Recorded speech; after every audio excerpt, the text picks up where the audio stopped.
the way it is at the moment. I've worked here for about 10 years and it's been the same all the time. Our challenge is to find a way to accommodate that flow of traffic that doesn't cut this village in half. It's essential that you tell drivers the right story from further back. And so we're locating gateways on each of the approaches. The driver will sense a sudden and complete change in scale. The highway ends and Poynton begins. Shared space is a term which simply describes a shift in thinking away from the regulated highway towards using the natural skills that humans are blessed with to negotiate movement and to allow the normal civilities of life to continue. Shared space is not new. It's the way streets have always been since we've had cities, since we've had streets.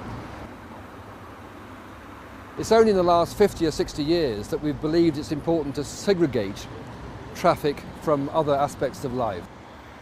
Once you can bring speeds down, you get a completely different relationship between pedestrians and drivers. This will be the most ambitious street design scheme yet seen in the UK. Nobody till now has applied these principles to such a busy intersection. It is, in our view, the only way to retain the qualities of Poynton whilst keeping the highway function going. I've seen what's happened on Park Lane. I'm fully in favour of it. And when that gets finished at this junction and the whole thing comes together as one, we'll find out more about how it's going to happen. I hope my worst fears do not materialise. I think it'll be fine. I think it'll work brilliantly.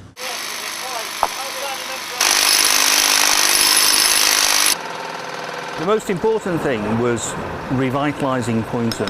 Poynton was dying, but the vehicle movement and the traffic at Fountain Place was key to the success of a revitalisation.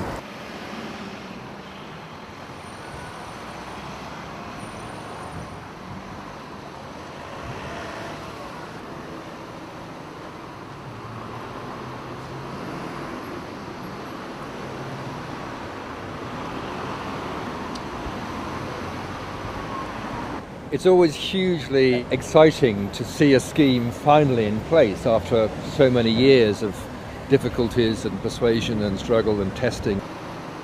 Somebody who lives here and goes through it every day, I have two emotions. One is that I'm glad that the bulk of the work is done. Secondly, I'm delighted. There's so much more vitality about the village centre.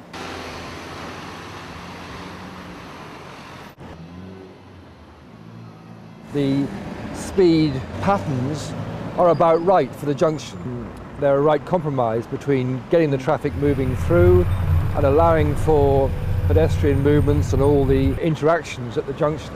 I think it works without a 20-mile-an-hour limit, and I think if we can do that, it's so much the better. The other thing that I've personally been delighted with is to see the number of cyclists out. It could be the Olympic effect, it could be any one of a dozen things, but it is very pleasing to see cyclists moving around. What's often difficult to remember is now how much more space we have here. They're taking out 3 lanes on the approach roads on either side before, now down to a single lane approach. A lot of people at the time thought that was impossible. You couldn't cope with this volume of traffic with only single lane approaches. And I think what Poynton has demonstrated is that it is possible to create this continuous flow, low speed environment. Investing as we have done, we believe that we've established a place where people want to be that will serve us not just for the next year or two, but for many years to come.